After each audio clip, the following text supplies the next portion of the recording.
بسم اللہ الرحمن الرحیم الحمد للہ رب العالمین والصلاة والسلام علی سید المرسلین محمد وعلی آلہ واصحابہ ومن تبعہم بإحسان الی یوم الدین وبعد۔ ناظرین السلام علیکم ورحمۃ اللہ وبرکاتہ۔ ہماری بات مزارعہ کے سلسلے میں چل رہی تھی۔ حافظ ابن حجر کہہ رہے ہیں کہ امام بخاری نے ان آثار کے یہاں ذکر کرنے سے یہ اشارہ کیا ہے کہ صحابہ کرام سے جواز کے خلاف کچھ بھی منقول نہیں ہے۔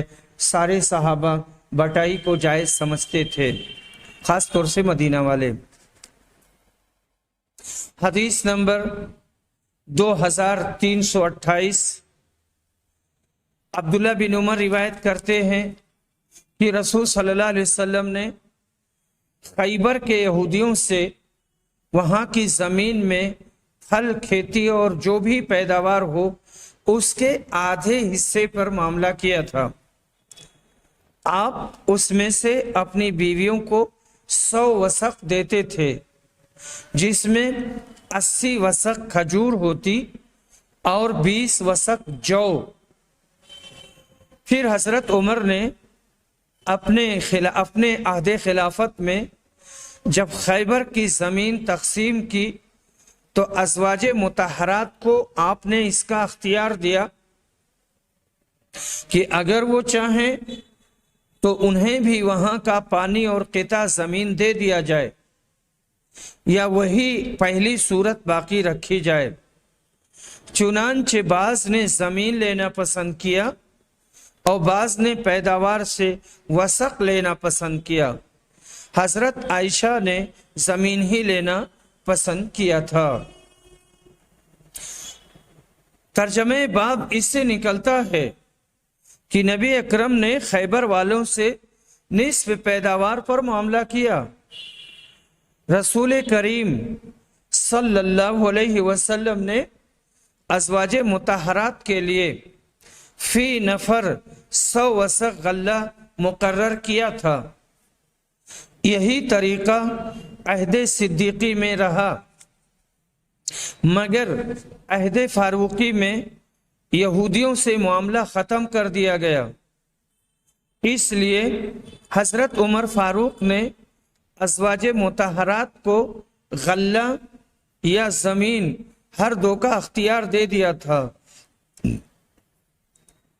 اس کے بعد میں یہاں پر ایک عربی عبارت ہے حافظ ابن حجر کی، جس کا خلاصہ یہ ہے، یہ حدیث عمدہ دلیل ہے اس کی جو مزارعت اور مخابرت کو جائز قرار دیتی ہے، اس لیے کہ نبی صلی اللہ علیہ وسلم نے اسی طریقہ کار کو قائم رکھا اور حضرت ابوبکر کے زمانہ میں بھی یہی دستور رہا، یہاں تک کہ حضرت عمر کا زمانہ آیا۔ آپ نے بعد میں ان یہودیوں کو خیبر سے جلا وطن کر دیا تھا۔ کھیتی کے علاوہ جملہ پھلدار درختوں میں بھی یہ معاملہ جائز قرار دیا گیا کہ کارکنان کے لیے مالک پھلوں کا کچھ حصہ مقرر کر دیں۔ جمہور کا فتویٰ یہی ہے۔ کارکنان کا مطلب ہے جو لوگ وہاں کام کریں گے، اس میں کھیتی کریں گے یا باغبانی کریں گے، محنت کریں گے، گڑائی کریں گے، سوکھی پتیوں کو کاٹ کے گرائیں گے، تو اسی صورت میں ان کا بھی حصہ ہوگا، اب جتنے پہ وہ طے ہو جائے۔ اس میں کھیت اور باغ کے مالک کا بھی فائدہ ہے کہ وہ بغیر محنت کے پیداوار کا ایک حصہ حاصل کر لیتا ہے، اور محنت کرنے والے کے لیے بھی سہولت ہے کہ وہ زمینوں سے اپنی محنت کے نتیجہ میں پیداوار لے لیتا ہے۔ محنت کش طبقہ کے لیے یہ وہ اعتدال کا راستہ ہے جو اسلام نے پیش کر کے ایسے مسائل کو حل کر دیا ہے۔ توڑ پھوڑ، فتنہ، فساد، تخریب کاری کا وہ راستہ جو آج کل بعض جماعتوں کی طرف سے محنت کش لوگوں کو ابھارنے کے لیے دنیا میں جاری ہے، یہ راستہ شرعن بالکل غلط اور قطعاً ناجائز ہے اور غیر منطقی ہے، عقل اس کو قبول نہیں کرتا ہے۔ باب اذا لم یشترط السنین فی المزارعہ، اگر بٹائی میں سالوں کی تعداد مقرر نہ کی جائے تو بھی کوئی حرج کی بات نہیں ہے۔ امام بخاری رحمہ اللہ نے یہ صراحت نہیں کی کہ وہ جائز ہے یا ناجائز، کیونکہ اس میں اختلاف ہے کہ مزارعات میں جب میعاد نہ ہو تو جائز ہے یا نہیں۔ ابن بطال نے کہا کہ امام مالک، ثوری، شافعی اور ابو ثور نے اس کو مکروہ کہا ہے، لیکن صحیح مذہب اہل حدیث کا ہے کہ یہ جائز ہے، اور دلیل ان کی یہی حدیث ہے۔ ایسی صورت میں زمین کے مالک کو اختیار ہوگا کہ جب چاہے کاشتکار کو نکال دے، اسے اپنی زمین واپس لے لے۔ حدیث نمبر 2329 متفق علیہ۔ عبداللہ بن عمر روایت کرتے ہیں کہ نبی صلی اللہ علیہ وسلم نے خیبر کے پھل اور اناج کی آدھی پیداوار پر وہاں کے رہنے والوں سے معاملہ کیا تھا اور کہا تھا کہ آپ لوگ کام کرو اور جو پیداوار ہوگی آدھی تم لینا اور آدھی ہم لیں گے۔ باب، یہاں پر امام بخاری رحمہ اللہ نے کوئی نام نہیں لیا ہے، اس کا مطلب یہ ہوا کہ اگلے باب کی یہ فصل ہے۔ حدیث نمبر 2330 سفیان بن عیینہ بیان کرتے ہیں عمرو بن دینار سے نقل کرتے ہیں، یہ کہتے ہیں کہ میں نے طاؤس سے کہا کاش آپ بٹائی کا معاملہ چھوڑ دیتے، کیونکہ ان لوگوں، اب یہاں قوسین میں دیا ہوا ہے رافع بن خدیج اور جابر بن عبداللہ وغیرہ، ان لوگوں کا کہنا ہے کہ نبی صلی اللہ علیہ وسلم نے اسے منع کیا ہے۔ اس پر طاؤس نے کہا کہ میں تو لوگوں کو زمین دیتا ہوں اور ان کا فائدہ کرتا ہوں، اور صحابہ میں جو بڑے عالم تھے انہوں نے مجھے خبر دی ہے۔ آپ کی مراد ابن عباس سے تھی کہ نبی اکرم نے اس سے نہیں روکا، بلکہ آپ نے صرف یہ کہا تھا کہ اگر کوئی شخص اپنے بھائی کو اپنی زمین مفت دے دے تو یہ اس سے بہتر ہے کہ اس کا محصول لے۔ امام طحاوی نے زید بن ثابت سے روایت کیا ہے، کہتے ہیں کہ اللہ رافع بن خدیج کو بخشے، میں ان سے زیادہ اس حدیث کو جانتا ہوں۔ ہوا یہ تھا کہ وہ انصاری آدمی نبی اکرم صلی اللہ علیہ وسلم کے پاس لڑتے آئے۔ آپ نے فرمایا اگر تمہارا یہ حال ہے تو کھیتوں کو کرایہ پر مت دیا کرو۔ رافع نے یہ لفظ سن لیا کہ کھیتوں کو کرایہ پر مت دیا کرو، حالانکہ نبی اکرم نے کرایہ پر دینے کو منع نہیں کیا تھا، بلکہ آپ نے یہ برا سمجھا کہ اس کے سبب سے لوگوں میں فساد اور جھگڑا پیدا ہو۔ ہاں، یہ مفہوم بھی درست ہے کہ اگر کسی کے پاس زائد زمین بیکار پڑی ہے تو بہتر ہے کہ وہ اپنے کسی بھائی کو بطور بخشش دے دے کہ وہ اس زمین سے فائدہ حاصل کرے۔ ویسے قانونی حیثیت میں بہرحال وہ اس کا مالک ہے اور بٹائی یا کرائے پر بھی دے سکتا ہے۔ باب المزارعہ مع الیہود، یہود کے ساتھ بٹائی کا معاملہ کرنا۔ اس باب کے لانے سے امام بخاری کی غرض یہ ہے کہ مزارعت جیسی مسلمانوں میں آپس میں درست ہے ویسی ہی مسلمان اور کافر میں بھی درست ہے، جائز ہے۔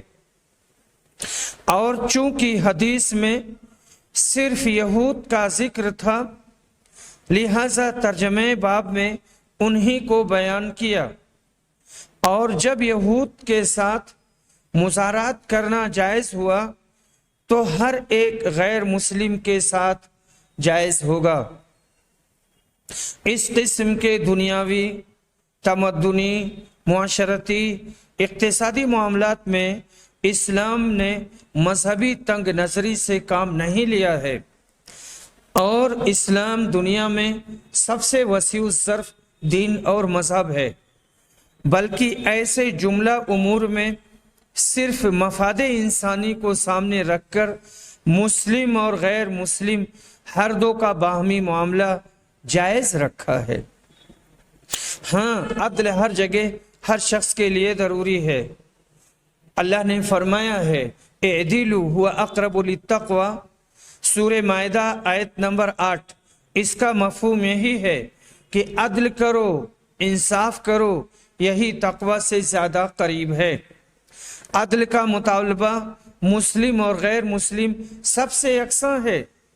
آج کے زمانہ میں اہل اسلام زمین کے ہر حصے پر پھیلے ہوئے ہیں، اور بسا اوقات غیر مسلم لوگوں سے ان کے دنیاوی معاملات، لین دین وغیرہ کا تعلق رہتا ہے، بلکہ اکثر رہتا ہے۔ رسول اللہ صلی اللہ علیہ وسلم کے سامنے آج سے 1400 سال قبل ایسے حالات کا اندازہ تھا۔ اس لیے دنیاوی امور میں مذہبی تعصب سے کام نہیں لیا گیا۔ حدیث نمبر 2331، ابن عمر روایت کرتے ہیں کہ رسول صلی اللہ علیہ وسلم نے خیبر کی زمین یہودیوں کو اس شرط پر سونپی تھی کہ اس میں محنت کریں اور جوتیں بوئیں اور اس کی پیداوار کا آدھا حصہ لیں۔ باب ما یکرہ من الشروط فی المزارعہ، بٹائی میں کون سی شرطیں لگانا مکروہ ہے۔ حدیث نمبر 2332، یحییٰ بن ابی کثیر، یحییٰ بن سعید انصاری، یحییٰ بن سعید انصاری روایت کرتے ہیں کہ انہوں نے حنظلہ زرقی سے سنا کہ رافع ابن خدیج نے کہا، ہمارے پاس مدینہ کے دوسرے لوگوں کے مقابلہ میں زمین زیادہ تھی۔ ہمارے یہاں طریقہ یہ تھا کہ جب زمین بصورت جنس کرایہ پر دیتے تو یہ شرط لگاتے کہ اس حصہ کی پیداوار تو میری رہے گی اور اس حصہ کی تمہاری رہے گی۔ پھر کبھی ایسا ہوتا کہ ایک حصہ کی پیداوار خوب ہوتی اور دوسرے کی نہ ہوتی، اس لیے نبی اکرم صلی اللہ علیہ وسلم نے لوگوں کو اس طرح معاملہ کرنے سے منع کر دیا۔ یہیں سے ترجمہ باب نکلتا ہے، کیونکہ یہ ایک فاسد شرط ہے کہ یہاں کی پیداوار میں لوں گا، وہاں کی پیداوار تم لوگے۔ یہ سراسر نزاع کی صورت ہے، جھگڑے کا سبب بنے گا، اسی لیے ایسی شرطیں لگانا مکروہ قرار دیا گیا۔ باب اذا زرع بمال قوم بغیر اذنهم وكان في ذلك صلاح لهم، جب کسی کے مال سے ان کی اجازت کے بغیر ہی کاشت کی جائے اور اس میں ان کا فائدہ ہو اور ان کی بھلائی ہو، تو ایسا کرنا درست اور جائز ہے۔ امام بخاری رحمہ اللہ نے اس باب میں وہی 3 آدمیوں کی حدیث بیان کی جو اس سے پہلے گزری ہے، اور ترجمہ باب تیسرے شخص کے بیان سے نکالا کہ اس نے مزدور کی بلا اجازت اس کے مال کو کام میں لگا دیا ہم اپنی موجودہ اصطلاح میں کہہ سکتے ہیں استثمار میں لگا دیا، انویسٹ کر دیا اور اس کے لیے فائدہ کمایا، اور اگر ایسا کرنا گناہ ہوتا تو یہ شخص اس کام کو دفع بلا کا وسیلہ کیوں بناتا؟ حدیث نمبر 2333، عبداللہ بن عمر رضی اللہ عنہ روایت کرتے ہیں کہ نبی صلی اللہ علیہ وسلم نے فرمایا 3 آدمی کہیں جا رہے تھے کہ بارش آ گئی، تینوں نے ایک پہاڑ کی غار میں پناہ لی۔ اچانک اوپر سے ایک چٹان سرکا اور غار کے منہ پہ آ کے گرا اور غار کا منہ بند ہو گیا۔ اب ان میں سے بعض لوگوں نے کہا کہ تم اپنے ایسے کاموں کو یاد کرو جنہیں تم نے خالص اللہ کے لیے کیا ہو، اور اسی کام کا وسیلہ لے کر کے اللہ سے دعا کرو، ممکن ہے اس طرح اللہ تمہاری اس مصیبت کو ٹال دے۔ چنانچہ ایک شخص نے دعا شروع کی، اے اللہ، میرے والدین بہت بوڑھے تھے اور میرے چھوٹے چھوٹے بچے بھی تھے، میں ان کے لیے جانور چرایا کرتا تھا، پھر جب واپس ہوتا تو دودھ دوہتا، سب سے پہلے اپنی اولاد سے بھی پہلے میں والدین ہی کو دودھ پلاتا تھا۔ ایک دن دیر ہو گئی اور رات گئے تک گھر واپس آنے میں تاخیر ہو گئی۔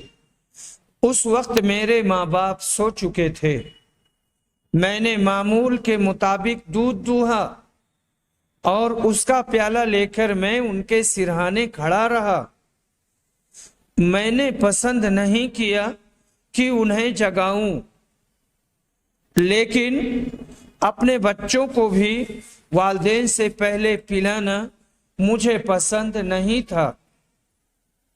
بچے صبح تک میرے قدموں پر پڑے تڑپتے رہے، اس لیے اگر تیرے نزدیک بھی میرا یہ عمل صرف تیری رضا کے لیے تھا تو غار سے اس چٹان کو ہٹا کر ہمارے لیے اتنا راستہ بنا دے کہ آسمان نظر آ سکے۔ چنانچہ اللہ تعالیٰ نے راستہ بنا دیا اور انہیں آسمان نظر آنے لگا۔ دوسرے نے کہا، اے اللہ، میری ایک چچا زاد بہن تھی، مرد عورتوں سے جس طرح کی انتہائی محبت کر سکتے ہیں مجھے اس سے اتنی ہی محبت تھی، بے حد محبت تھی۔ میں نے اسے اپنے پاس بلانا چاہا، لیکن وہ 100 دینار دینے کی صورت میں راضی ہوئی۔ میں نے کوشش کی، محنت کی اور وہ رقم جمع ہو گئی۔ پھر جب میں اس کے دونوں پاؤں کے درمیان بیٹھ گیا تو اس نے مجھ سے کہا، اے اللہ کے بندے، اللہ سے ڈر اور اس کی مہر کو ناحق نہ توڑ، ناجائز نہ توڑ۔ میں یہ سنتے ہی دور ہو گیا، اس کو چھوڑ دیا۔ اگر میرا یہ عمل تیرے علم میں بھی تیری رضا ہی کے لیے تھا تو اس غار سے پتھر کو ہٹا دے۔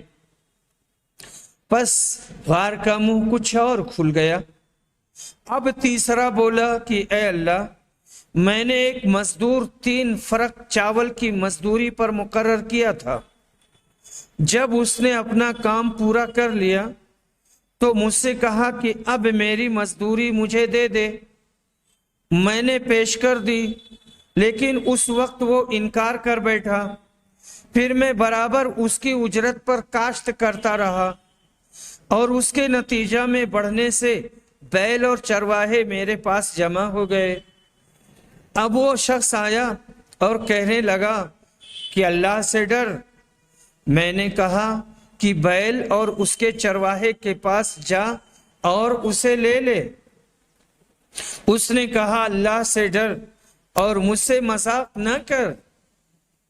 میں نے کہا کہ میں مذاق نہیں کر رہا ہوں، یہ سب تیرا ہی ہے، اب تم اسے لے جاؤ۔ اس نے ان سب پر قبضہ کر لیا اور لے لیا۔ الہی، اگر تیرے علم میں بھی میں نے یہ کام تیری خوشنودی ہی کے لیے کیا تھا تو اس غار کو کھول دے۔ اب وہ غار پورا کھل چکا تھا اور پھر وہ لوگ وہاں سے نکل گئے۔ تشریح میں یہاں پر کافی لمبی باتیں کہی گئی ہیں اور وہ سب پیچھے آ چکے ہیں۔ یہاں کہنا مقصود یہی ہے کہ اگر آدمی کسی کے مال سے اس کی اجازت کے بغیر کوئی استثمار میں لگا دیتا ہے یا تھوڑی سی کھیتی وغیرہ کر دیتا ہے اور جب وہ مانگنے آتا ہے تو اسے امانت داری کے ساتھ واپس کر دیتا ہے تو ٹھیک ہے اور درست ہے۔ باب اوقاف اصحاب النبی صلی اللہ علیہ وسلم وارض الخراج ومزارعاتهم ومعاملتهم۔ نبی اکرم صلی اللہ علیہ وسلم کے صحابہ کے اوقاف کا بیان، خراجی زمین اور اس کی بٹائی کا بیان۔ نبی صلی اللہ علیہ وسلم نے حضرت عمر سے کہا تھا کہ جب وہ اپنا ایک کھجور کا باغ وقف کر رہے تھے، اصل زمین کو وقف کر دو کہ اور اس کو کوئی بیچ نہ سکے، البتہ اس کا پھل خرچ کیا جاتا رہے۔ چنانچہ عمر نے ایسا ہی کیا۔ ابن بطال نے کہا اس باب کا مطلب یہ ہے کہ صحابہ کرام نبی اکرم کے بعد بھی آپ کے اوقاف میں اسی طرح مزارات کرتے رہے جیسے خیبر کے یہودی کیا کرتے تھے۔ یہ ایک حدیث کا ٹکڑا ہے جس کو امام بخاری نے کتاب الوصایا میں روایت کیا ہے کہ حضرت عمر نے اپنا ایک باغ جس کو سمغ کہتے تھے، سمغ سے میم غین، سمغ کہتے تھے، صدقہ کر دیا اور نبی اکرم سے عرض کیا کہ میں نے کچھ مال کمایا ہے، میں چاہتا ہوں کہ اس کو صدقہ کروں، وہ مال بہت اچھا ہے۔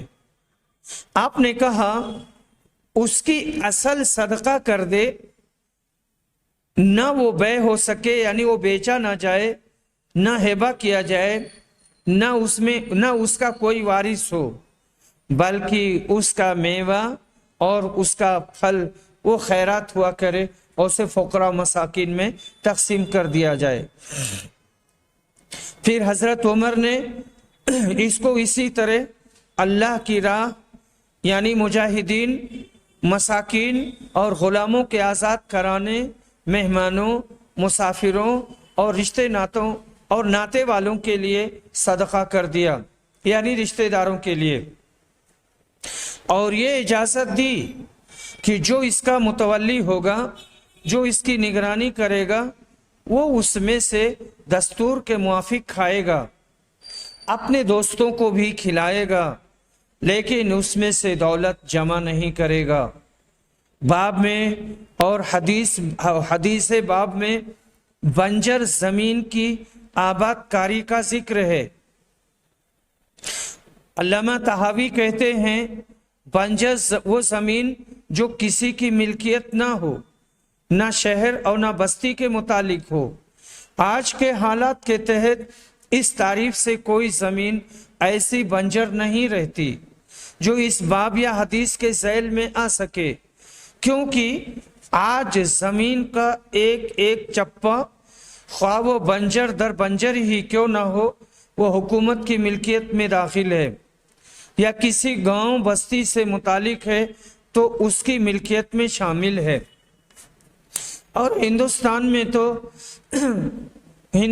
میں تو صرف 1 فٹ زمین چھوڑ کر کے اس سے نیچے کی ساری پراپرٹی ہندوستان ہی کی ہے اور حکومت ہی کی ملکیت ہے، ایسے ہی میں نے کہتے ہوئے سنا ہے۔ بہر صورت مفہوم حدیث اور باب اپنی جگہ بالکل آج بھی جاری ہے کہ بنجر زمینوں کے آباد کرنے والوں کا حق ہے، اور یعنی جو اسے آباد کرے گا وہ اسی کی ہوگی، اور موجودہ حکومت یا اہل قریہ کا فرض ہے کہ وہ زمین اسی آباد کرنے والے کے نام منتقل کر دیں۔ اسی سے زمین کی آباد کاری کے لیے ہمت افزائی مقصود ہے، اور یہ ہر زمانہ میں انسانیت کا ایک اہم مسئلہ رہا ہے۔ جس قدر زمین زیادہ آباد ہوگی، بنی نوع انسان کو اس سے زیادہ نفع پہنچے گا۔ لفظ ارزن مماتا اس بنجر زمین پر بولا جاتا ہے جس میں کھیتی نہ ہو، جس میں کھیتی نہ ہوتی ہو۔ اس کے آباد کرنے کا مطلب یہ ہے کہ اس میں پانی لایا جائے، پھر اس میں باغ لگائے جائیں یا کھیتی کی جائے، تو اس کا حق ملکیت اس کے آباد کرنے والے کے لیے ثابت ہو جاتا ہے، جس کا مطلب یہ ہے کہ حکومت یا اہل بستی اگر زمین کو اس سے چھین کر کسی اور کو دے دیں تو وہ عند اللہ ظالم ٹھہریں گے۔ حضرت عمر رضی اللہ عنہ کہتے ہیں، اگر مجھے بعد میں آنے والے مسلمانوں کا خیال نہ ہوتا تو میں جتنے شہر بھی فتح کرتا انہیں فتح کرنے والوں میں ہی تقسیم کرتا جاتا، بالکل اسی طرح جس طرح نبی اکرم نے خیبر کی زمین تقسیم فرما دی تھی۔ باب من احیا اردن مماتا اس شخص کا بیان جس نے بنجر زمین کو آباد کیا۔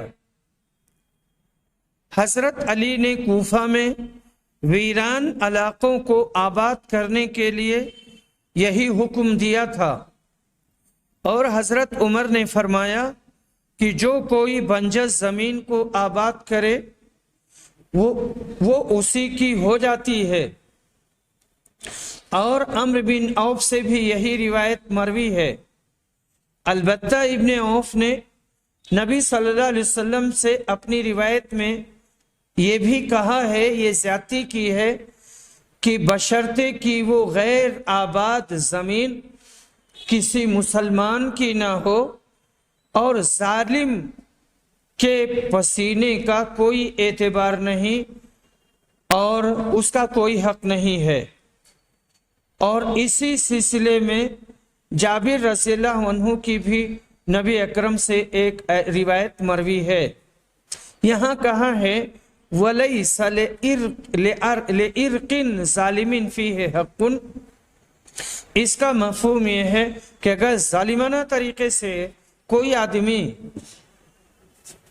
کسی سے کوئی چیز چھین لیتا ہے تو وہ اس کی ملکیت نہیں ہوگی، یا کسی کی زمین ہے اور اس پر کوئی آدمی دوسرا آ کر قبضہ جماتا ہے، یا باغ ہے یا کوئی بھی چیز ہے، تو جس نے ظلم کیا ہے ظالم کا اس میں کوئی حق نہیں ہوگا، اس کی محنت کا، اس کے خون کا، اس کے پسینے کا کوئی اعتبار نہیں ہوگا۔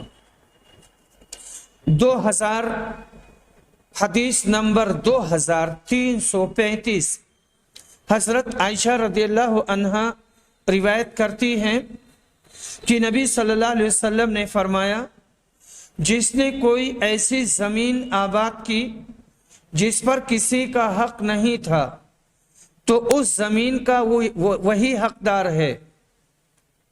عروہ نے کہا کہ حضرت عمر نے اپنے عہد خلافت میں یہی فیصلہ کیا تھا۔ حضرت عمر اور علی کے ارشادات سے یہ ظاہر ہے کہ ایسی بنجر زمینوں کی آباد کاری، پھر ان کی ملکیت، یہ جملہ امور حکومت وقت کی اجازت سے وابستہ ہیں۔ حضرت عمر نے جو فیصلہ کیا تھا آج بھی بیشتر ممالک میں یہی قانون نافذ ہے۔ جو غیر آباد زمینوں کی آباد کاری کے لیے بے حد ضروری ہے۔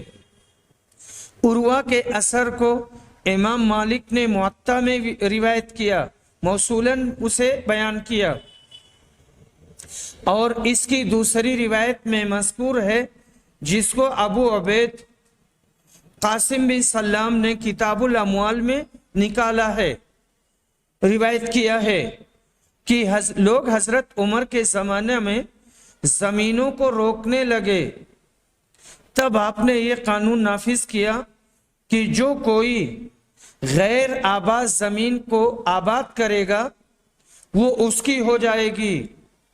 مطلب یہ تھا کہ محض قبضہ کرنے یا روکنے سے ایسی زمین پر حق ملکیت ثابت نہیں ہو سکتا جب تک اس کو آباد نہ کرے۔